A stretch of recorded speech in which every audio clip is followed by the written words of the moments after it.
What's your name, sir? Arun. Arun. Okay. And what was your question? So yes, sir, my question is regarding controlling the attrition rate of Attrition rate. workforce. Workforce. How do you manage to control such a huge workforce? And Good question, Arun. You know, experience always matters, and experience never matters. Conflict है ना दोनों शब्दों में, हाँ, contradictory. तो you are from IIM, yes, I am Amritsar. Arun. Okay. So as you will go towards the HR analytics, that means completely the observation. जब तक observation नहीं होगा ना, एनालिसिस आप कर ही नहीं सकते. और उस एनालिसिस करने के लिए आपको छोटी छोटी चीज़ों को की समझ रखनी पड़ेगी. या it's a huge number of people here working, huge 3000 people. This is not an easy task. Okay. इनके वेरियस रीजन्स होते हैं. Yes, we are also facing the challenges. इसके रीजन्स होते हैं. अब हम मैन पावर को दो कैटेगरी में बांटते हैं, white collars, blue collars. White collars that means official persons. Blue collars that means जो प्रोडक्शन में रिलेटेड है, वर्कर्स कम्युनिटीज है. तो इन दोनों में हमें एक गैप तो मिलता है, एक गैप मिलता है, बट हमें दो रंग वाली नीयत नहीं रखनी चाहिए. ठीक है. मतलब दोनों के बीच में दोनों को गैप तो है, बिहेव करने में, हाँ, मतलब ट्रीट करने में, benefit करने में. उनके कंसर्न को सॉल्व करने में बिल्कुल ही दिक्कत नहीं आने देना चाहिए. ऐसा है जेंटलमैन कि मैंने अपनी टीम को 24 घंटे का मैं टाइम देता हूँ, चाहे एक मैनेजर हो, चाहे एक वर्कर हो. You will solve all their queries. We never use the word of grievances or concern. हम ये शब्द जो नेगेटिविटी का वो फील कराती है. Good morning. हमें नेगेटिविटी देती है, ग्रीवांसेस हैं, कंसर्न हैं. हम इन शब्दों का प्रयोग ही नहीं करते हैं. हम पॉजिटिविटी रिफ्लेक्ट करते हैं. What is your query. ठीक है. देखो, सारा चीज़ जो है हमारी ज़िंदगी शब्दों का खेल है. आप नेगेटिव टोन में बात करेंगे तो वहाँ से नेगेटिविटी रिफ्लेक्ट होगी. आप पॉजिटिविटी के साथ बात करेंगे तो वहाँ सामने वाला कितना भी गुस्से में रहेगा, ठीक है, उसके अंदर भी पॉजिटिविटी का ही संचार हो जाएगा. तो we use the word query. My coordinators, my supportive members, they are going to meet all the people every day. They are not killing their time. As they are the actual HR, they are going to meet the human resource who are working on the floors. They generally ask any issue, कोई problem, कोई दिक्कत, कोई query, बताओ, हमें बताओ. Even हमारी जो work force को संभालने के लिए जो हमारी HR की टीम है, वो यहाँ तक पूछती है आपने खाना खाया कि नहीं, रात में आप खाना खाएंगे उसके लिए आप के पास पैसे भी हैं कि नहीं. हम उन्हें हर दिन सैलरी बढ़ा के थोड़े देते हैं. हम उन्हें रसगुल्ला डेली थोड़े खिलाते हैं. Then why they are attach. Because attachment is there. वो हाँ, बॉन्डिंग क्रिएशन, हमने बॉन्डिंग क्रिएट किया हुआ है. Yes, we are facing the challenges. हमें भी छोड़ के लोग जाते हैं. ऐसा नहीं कहते कि वी आर द बेस्ट. कुछ 100 लोगों की एंट्री हुई तो 5 लोग चले जाते होंगे. उनके पास वेरियस रीजंस होते हैं. सर नाइट ड्यूटी नहीं कर सकते, कंफर्टेबल नहीं है. हम मशीन को तो मुझे 24/7 चलाना है. बट किसी का हेल्थ लो नहीं कर रहा है नाइट ड्यूटी के लिए, तो we can not compel them to work in the night. तो इट मीन्स हम उन्हें जाने देंगे और वो जाएंगे. कुछ के साथ होता है कि सर इस एरिया का जो हवा पानी है, एटमॉस्फेयर है, ये मुझे सूट नहीं कर रहा, मैं बीमार रहता हूँ, मेडिकल ग्राउंड पे हेल्थ इशू बताते हुए. कुछ कहते हैं कि सर आप जो सैलरी हमें दे रहे हैं वो मुझसे शूट नहीं करता है. ठीक है. क्योंकि कुछ लोग आते हैं कि मैं मेहनत करूँगा, मैं परफॉर्मेंस दूंगा और परफॉर्मेंस अप्रेजल लूँगा.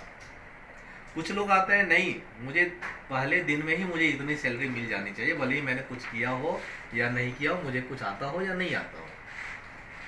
तो हम उनको भी गलत नहीं ठहराते।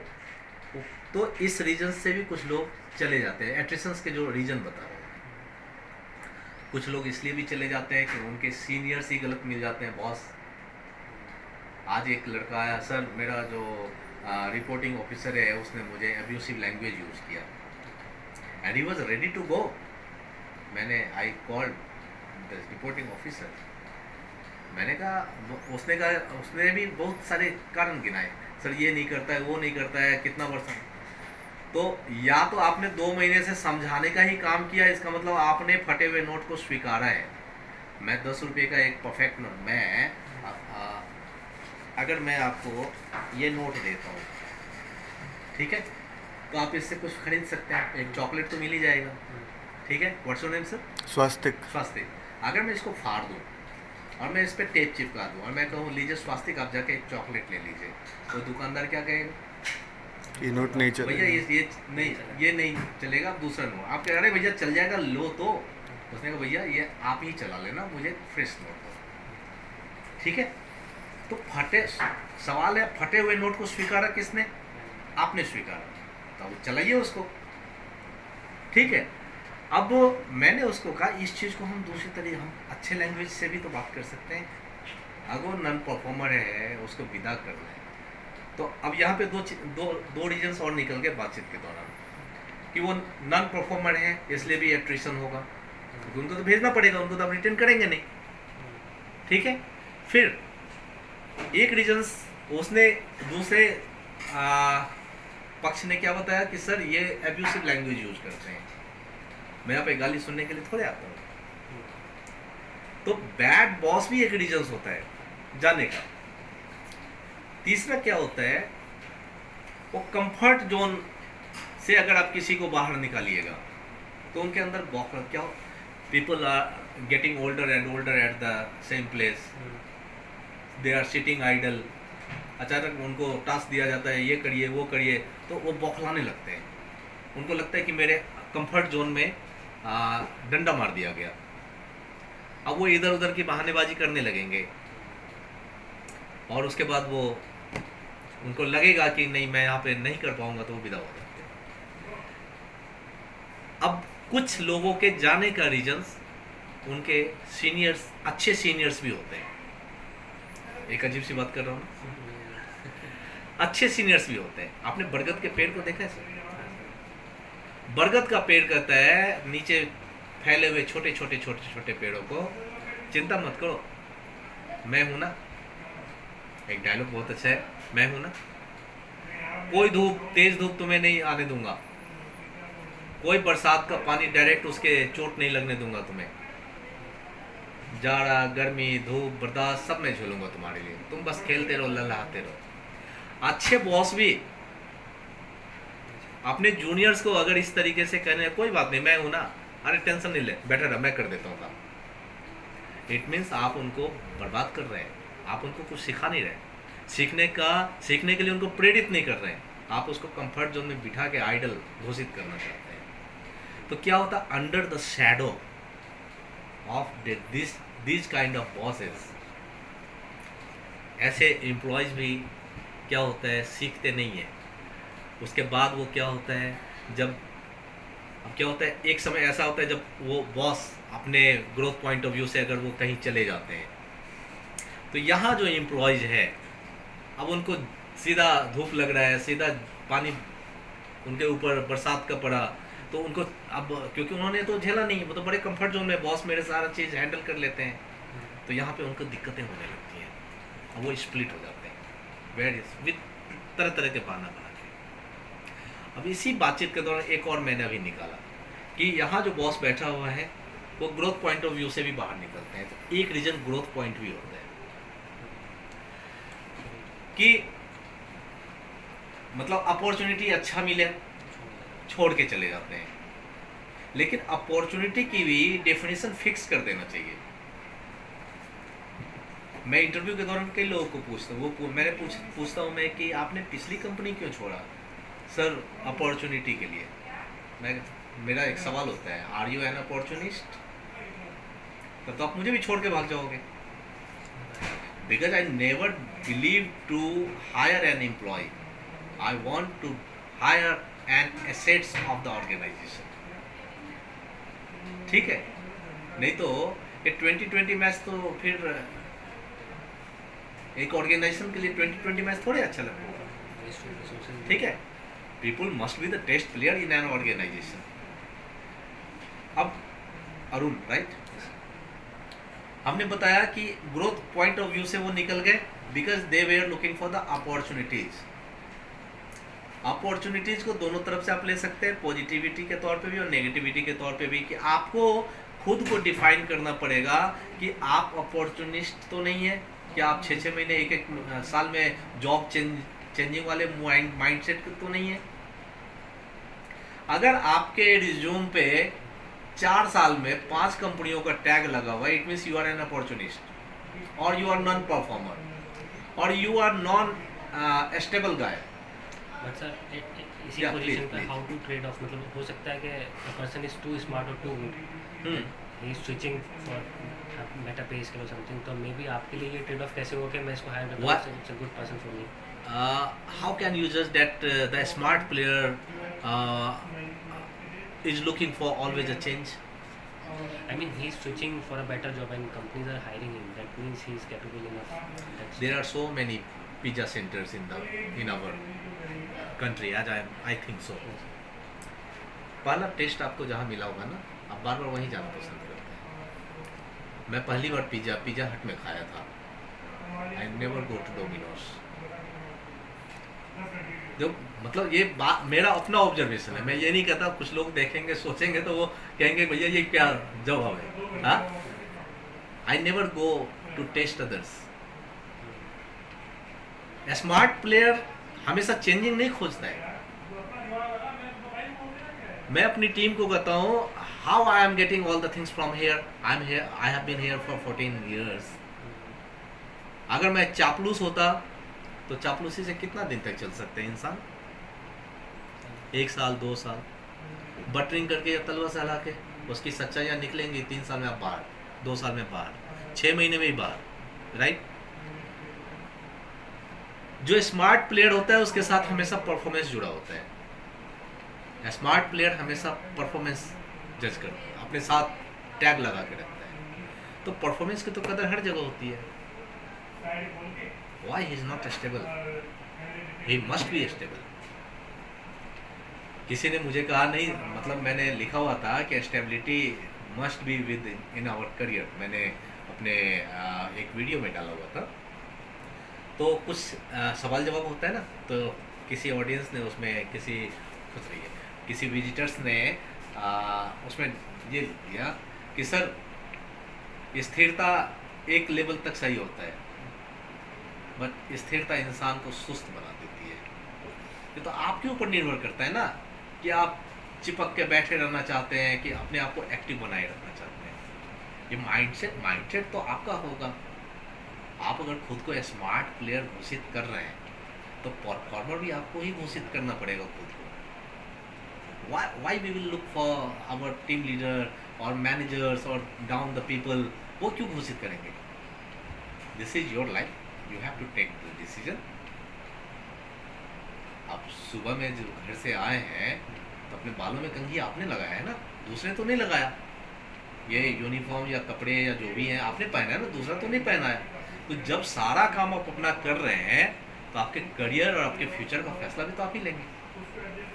तो परफॉर्मर दूसरा क्यों घोषित करेगा? आप अपने पीठ को थपथपाना सीखिए। Yes, I have done the best today.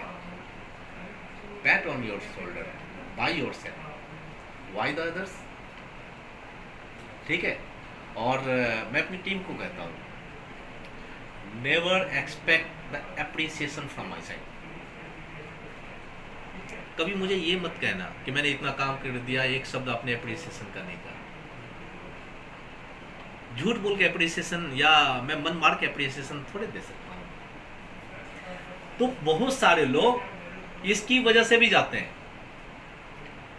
कि मैंने इतना काम कर दिया, मुझे तो एक शब्द एप्रिसिएशन के नहीं मिले, मैंने ये कर दिया, मैंने वो कर दिया। अपने कामों को गिनाना, ठीक है, मैंने अभी खुद ही कहा है कि पैट ऑन योर शोल्डर, खुद तक बताओ लोगों को कि मैंने ये किया है, बट उसका ढोल इतना मत पीटो कि उसकी आवाज ही कान को फाड़ने वाली हो, कि लोग ये कहे कि ये काम कम करे और डिंगो आदमी ज्यादा है, डिंग ज्यादा आता है, काम बोलता है। तो कुछ लोग जो इनएक्टिव होते हैं, जिसके काम नहीं बोलते हैं, जिसका आप देखो ना, आपके क्लास में भी या आपके रिलेशन में भी, आपके दोस्तों में बहुत से लोग ऐसे बॉडी लैंग्वेज ही उसका नहीं होता, उसको पोस्ट तो मिल जाता है बट बॉडी लैंग्वेज नहीं होता, ठीक है। तो ये सारी चीजें आपको, जब तक आप एक्टिव नहीं रहेंगे, ये एट्रिशन जो है आपकी एक्टिविटी से भी जुड़ी होती है। आपका एम्प्लॉय एंगेजमेंट कितना है, आपने लोगों के लिए क्या किया, बीइंग द एचआर, आप उनसे कितना जुड़े। मैं अपनी टीम को कहता हूँ, एसी में बैठ के काम करने वाला कहीं एचआर होता है, आपका ह्यूमन रिसोर्स है काम, आपका ह्यूमन रिसोर्स है काम मशीनों पे। मतलब अगर मैं मैन्युफैक्चरिंग सेटअप का एचआर हूँ, मैं उस हिसाब से बात करूँ, फ्लोर पे यू मस्ट बी देयर। ये फाइल जो मैं, एक पर्सनल फाइल अगर किसी एम्प्लॉयज का मैंने बनाया,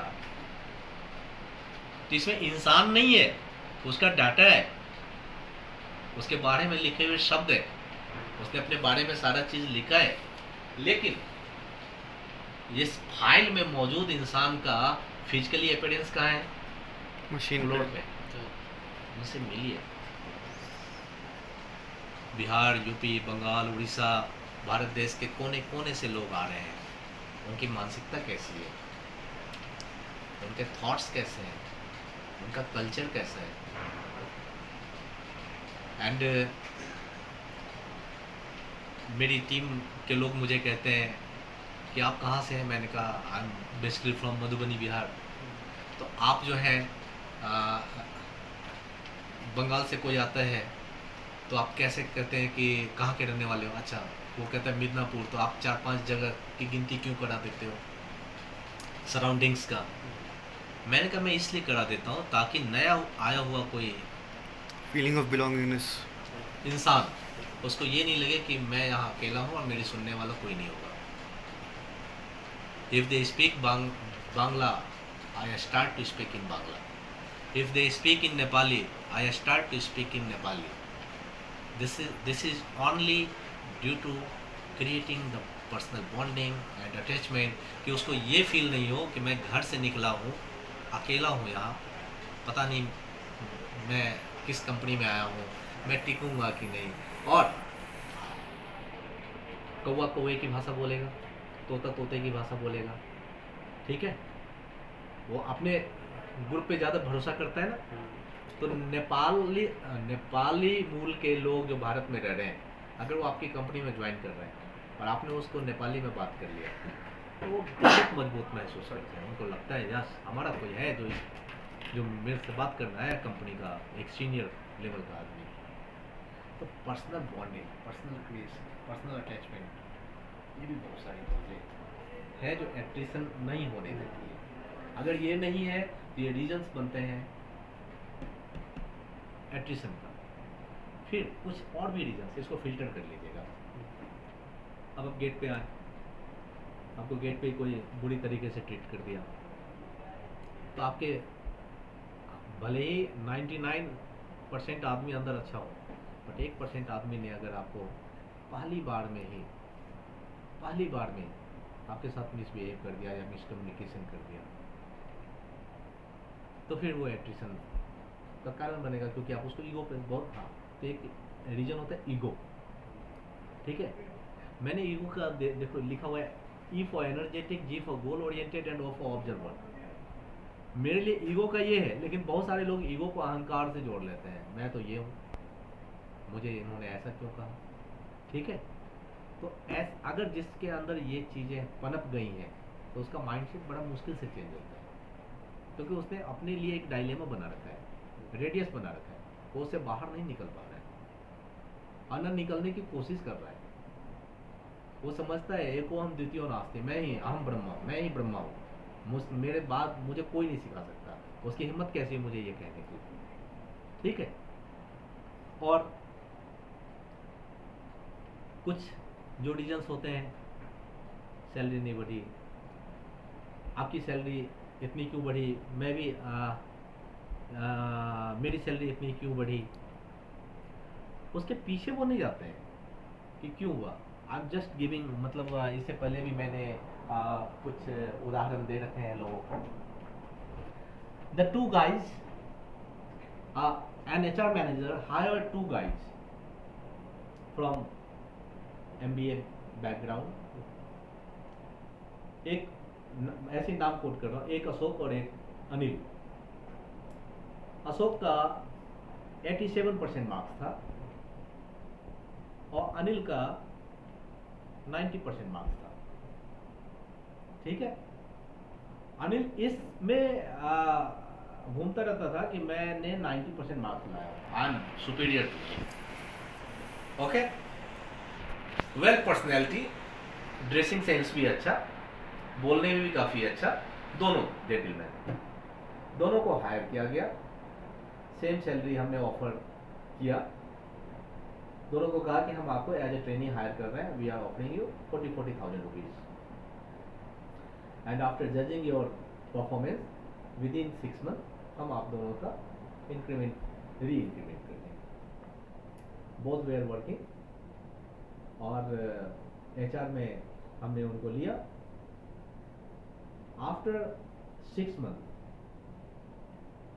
मैंने 87% वाला जो अनिल है, अशोक जो भी है अशोक, उसको हमने बोला कि मैं आपका इंक्रीमेंट कर रहा हूँ, आपका अप्रेजल कर रहा हूँ, ठीक है, अब आपकी सैलरी इस महीने से इतनी हो रही है। 90% वाले जेंटलमैन को मैंने बुलाया, मैंने कहा यू नीड सम इम्प्रूवमेंट, आपको 6 महीने के लिए मैं एक्सटेंड कर रहा हूँ, आपका इंक्रीमेंट होल्ड रहेगा। अब उसके बाद वो पजल सा हो गया, मैं तो अपने कॉलेज में काफ़ी टॉपर था, इससे अच्छा था, इसकी तो सैलरी बढ़ा दिया, मैं ऐसा क्यों, ये गलत हो रहा है, ये बायस डिसीजन है, ये सही ऑब्जर्वेशन नहीं है, ठीक है। मेरे बॉस को आता क्या है, वो जरूर वो चमचागिरी किया होगा, चापलूसी किया होगा, इसलिए ऐसा किया गया। नेक्स्ट डे काफ़ी पजल्ड स्टेज में he came to me and he shared this his feelings with me, this is not the right reason, आपने मुझे डिमोरलाइज किया, आपने मुझे डिमोटिवेट किया, मेरा इतना % मार्क्स था, मैं उससे अच्छा हूँ, ये वो ऐसा किया। मैंने कहा चलो इसके बारे में शाम में बात करेंगे, ठीक है। 1-1.5 घंटे बाद मैंने दोनों जेंटलमैन को अपने केबिन में बुलाया, मैंने कहा अनिल 90% वाले को, मैंने कहा अनिल ऐसा कीजिए, 3000 लोग हैं और गर्मी का मौसम, अब मैं चाहता हूँ कि अपने 3000 लोगों को जो है नींबू पानी पिलाऊँ, तो इसकी क्या प्लानिंग करेंगे, सारा चीज़ कॉस्टिंग वॉस्टिंग मुझे एक बार बता दीजिए, कब तक दे दीजिएगा। तो उन्होंने कहा सर मैं आपको 20 मिनट में दे देता हूँ। मैंने कहा कोई बात नहीं, मैंने उसको दोनों को आप कितने करें, तो बोला सर शाम के 4 बजे से पहले नहीं होगी, ठीक है। मैंने चलिए आप दोनों का मैंने 4 बजे का टाइम दिया, मैंने कहा एक नरेला जोन में जाएंगे और एक सोनीपत जोन में जाएंगे, दोनों एक दूसरे का जोन टच नहीं करेंगे। 90% मार्क्स वाला लड़का नरेला गया, 20 मिनट बाद फिर आता है सर 3000 नींबू की बात कर लिया मैंने कहा अरे 3000 वो तो एक ही दिन में समाप्त हो जाएगा, तुम्हारे पास 3000 लोग हैं और गर्मी का महीना 3-4 महीने तो चलेगा। तो बोला ओ सॉरी सर, फिर वो गया, आया सर 4 महीने के लिए मैंने बात कर लिया और वो सप्लायर है, उसने बोला कि मैं आपको 10 रुपये नींबू दे दूंगा। मैंने कहा 10 रुपये तो नॉर्मल बिकता है, 3000 है, बल्क में है, कुछ जाकर चेक तो करो, देखो तो सही। सबके साथ एक लगा रखा है ओल्ड गाय को कि दोनों आपस में कम्युनिकेट ना करें। वो फिर से गया, फिर आया, एक काम को समाप्त करने के लिए उसने कम से कम 50 बार फोन किए और 3 बजे आकर सर ये है, अब ये मेरे बस की बात नहीं है, इतना बोल दिया ऐसे वैसे। 3 बजे 87% मार्क्स वाला लड़का भी आता है, वो कहते हैं सर 3000 लोग हमारे हैं, इंटू 25 डेज वर्किंग है सर, इतनी वर्किंग पे इतना नींबू चलेगा, अपने पास 2 दिन में या 2 टाइम्स रात में, तो 4 टाइम्स हो गया, तो 4 टाइम्स में इतने नींबू की जरूरत पड़ेगी सर। एक गिलास का मैंने मेजरमेंट लिया तो इतना पानी होगा, ठीक है, उसको सर्व करने के लिए इतने मैन पावर का होगा, तो इसकी कॉस्टिंग ये आएगी सर। और अगर हमने सर 3 महीने मिनिमम अगर हम मान के चलते हैं तो इसकी कॉस्टिंग ये होगी सर। कह तो रहा था 10 रुपये, लेकिन मैंने 4-5 वेंडर से बात किया, उसको समझाया कि भैया बल्क में बिजनेस दे रहा हूँ, कंटिन्यू बिजनेस आएगा। तो उसने कहा, फिर वहाँ पे मैं सोच ही रहा था लूँ कि किसी ने मैंने और कहा कि भाई कोई ऐसा बताओ कि खेत से ही मैं किसान से ही खरीद लूँ। तो उसने मुझे बताया सर 4-5 किसानों से बात किया तो आपकी कॉस्टिंग जो है एक नींबू के 3 रुपये के हिसाब से पड़ रही है।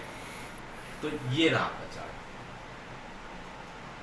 मैंने कहा कि जवाब दोनों का सामने में है, जवाब दोनों का सामने में। You are the hard worker and he is the smart worker. आपने हार्ड वर्किंग किया, सैल्यूट है उसको, बट आपने स्मार्ट वर्किंग नहीं किया। इसने क्या किया दोस्त? Smart working. Smart work. तो हार्ड वर्कर लोग, एक रिक्शा खींचने वाला कम मेहनत करता है, बट कैन ही जज himself with those MBA guys और मैनेजर्स जो अपने ब्रेन से फैक्ट्रियां चला रहे हैं? नो, उसका सैल्यूट है, उसकी मेहनत को डिजोनर नहीं करना है, ठीक है। तो कुछ इस तरीके से जो ईगो आता है ना, वो भी एट्रिशन देता है। Personal clashes at the work place, negativity जो कुछ लोग फैलाते हैं। अब इसका भी एक examples, we took some interviews, we hired the best among them as the quality assistant manager profile. The guy was sitting alone in the cabin and he was doing his joining formalities. A senior persons from the company who have much regard in the system, he had visited there. No one was there at the time when they both were talking to each other. He went there. Hello gentlemen, hello sir. कैसे हैं आप? I am fine sir. Newly joined? Yes sir. Okay, I am this and I am holding this position. I have been here for 6 years. Great sir. Yes. Stood up, greet him. Thank you sir. किस में quality में sir? किस position पे? इस पे कोई और company नहीं मिली। 6 साल से आप परेशान हो रहे हैं। Why you are coming? कोई और नहीं मिला है। अब एक नया आदमी आ रहा है, उसको 6 साल पुराना एक ओल्ड एम्प्लॉय क्या कर रहा है? डिमोटिवेट कर रहा है। पहले कौर में अगर मक्खी मिल जाए तो खीर बेकार है, लोग खीर नहीं खाएगा, राइट। पहला इंटरेक्शन वो भी एक सीनियर पोजीशन पे मौजूद लोगों से हो रहा है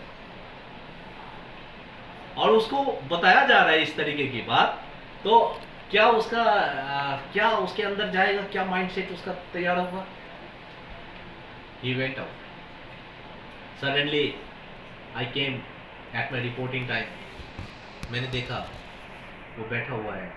मैंने कहा how are you gentleman, welcome in our family. शायद आप लोग भी आए थे, तो मैंने ये नहीं कहा था वेलकम इन आवर कंपनी, मैंने नहीं कहा था, मैंने कहा वेलकम इन JSG फैमिली। मैंने कहा welcome in our family, thank you sir. मैंने कहा परेशान हो क्या? पानी वानी? नहीं, सब कुछ हो गया सर। क्यों परेशान हो? क्योंकि आपका जो इमोशंस है ना, वो आपके फेशियल एक्सप्रेशन से झलकता है, राइट। बोला सर एक क्वेरी है, मुझे ऐसे ऐसे ये बात बताया गया है। मैंने कहा ये तो बहुत अच्छी बात है कि तुमने मुझसे क्वेरी किया, ये तो मन में रखे रहते हैं तो मन में ही रह जाता। तो बोला जी सर, मैं थोड़ा सा पजल। मैंने कहा कितने साल पुराना बताया एम्प्लॉइज ने? तो 6 साल। मैंने कहा आपको पूछना चाहिए था सर, फिर 6 साल से आप क्या कर रहे हैं? अगर सिस्टम गलत है, कंपनी गलत है, माहौल गलत है, तो फिर आप 6 साल से यहाँ क्या कर रहे हैं? अगर 6 साल से आप यहाँ, इसका मतलब आपने इस सिस्टम को खराब किया हुआ है, समझे? तो ऐसे सीनियर्स को वैल्यू है उस पोस्ट की, मतलब नेगेटिविटी की वैल्यू कभी मत कीजिए, इसको तुरंत बोलिए, तुरंत बताइए कि सर यहाँ आप गलत है, enrol your seniors also if they he और सी इज रॉन्ग। मैंने कहा ना कि कुछ लोग एक रेडियस बना देते जिससे बाहर नहीं निकलना चाहते कि यही है मेरा, मैं जो सोच रहा हूँ वही द बेस्ट है। तो आप लोग के लिए भी जब न्यूली कहीं ज्वाइन अप होते हैं, पुराने लोग आकर आपको डीमोटिवेट करते हैं, तो आप उससे पूछिए sir then what is hair जिसको आपने एक्सेप्ट किया हुआ इतने सालों से, मुझे भी वही चीज बताओ सर, मैं भी उस चीज को एक्सेप्ट करूंगा यार। एक्सेप्टेंस, ठीक है? एक एट्रिशन में एक ये भी आता है एक्सेप्टेंस, या कि वर्किंग आपको एक्सेप्टेबल है कि नहीं, सैलरी एक्सेप्टेबल है कि नहीं, कंपनी एक्सेप्टेबल है कि नहीं, कंपनी के रूल्स रेगुलेशंस एक्सेप्टेबल है कि नहीं, कंपनी की प्रोटोकॉल्स, कंपनी की टाइमिंग्स, कंपनी की शिफ्ट्स, कंपनी का माहौल, कंपनी के बहुत सारे लोगों के बीच में काम करना पसंद नहीं करते हैं, वो साइलेंट पे अकेले 2-3 लोगों के बीच में काम करना पसंद करते हैं। तो अगर मैं ऐसे लोगों को, जो इंट्रोवर्ट है, उसको मैं इतनी भीड़ में जाके रख दूँ तो कैन ही बी सक्सेसफुल? वो अंदर ही अंदर दबता रहेगा, घुटता रहेगा। तो ये सारी चीज़ें हैं एट्रिशंस के। Okay, thank you sir.